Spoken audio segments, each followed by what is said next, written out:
आपला थोडक्यात परिचय सांगतो. नमस्कार, मी सुखराम धुर्वे.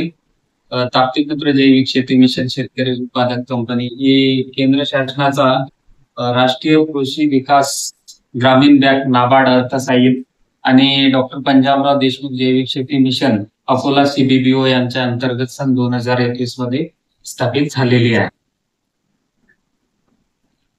तर सर, आपली गटाची स्थापना कशी हा, झाली? आमची कंपनी ही म्हणजे शेतकरी उत्पादक कंपनी ही सर्व गटा अंतर्गत स्थापित आहे आणि 11 गावांमध्ये काम चालू आहे.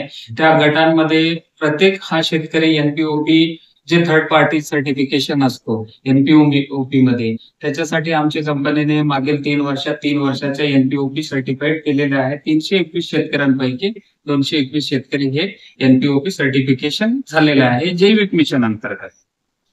तर सर, म्हणजे आता तुम्हाला म्हणजे 3 वर्ष झाले, म्हणजे तुमची कंपनी केव्हा चालू झाली? आमची 2021 ला आणि आता हे 4थं वर्ष होणार आहे. ऑक्टोबर मध्ये 2021 मध्ये आपली स्थापना आहे आणि आता हे ऑक्टोबर महिन्यात 4 वर्ष पूर्ण करणार आहे. आतापर्यंत आमची कंपनीने साधारणतः सर्व गटांचे सर्टिफिकेशन, त्यानंतर जे श्री अन्न आहे, आत्मा अंतर्गत आपल्याला श्री अन्न मिळालेलं, श्री अन्नाचं वरती आम्ही थोडासा फोकस दिलेला आहे. जे मेळघाटातील पारंपरिक पीक आहे, कोडो झालं, कुटकी झालं, सावा झालं आणि इतर नाचणी, या व्हेरायटीवर आम्ही थोडंसं फोकस केलेला आहे. आमचं मुख्यतः आम्ही प्रत्येक गटात गट शेतीवर ग्रुप मीटिंग वगैरे आम्ही घेत असतो आणि सामूहिक AGM म्हणजे वार्षिक सर्वसाधारण सभा हे दरवर्षी आम्ही घेत असतो.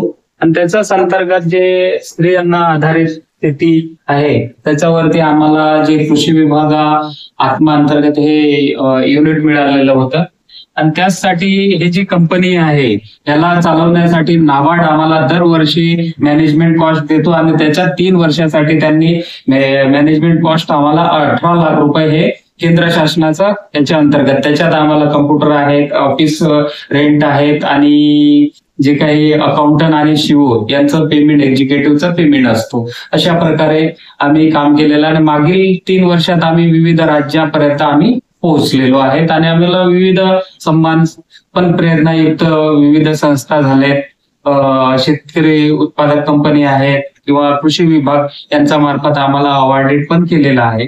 असं एकूण टोटल आणि पुढच्या येणाऱ्या काळात आम्ही इथं जे आम्ही मकाई वगैरे खरेदी केलेला आहे आणि कॉन्ट्रॅक्ट फार्मिंगवर आम्ही जास्त फोकस करणार आहे आणि जे पायाभूत सुविधा आहे त्यावर फोकस करणार आहे.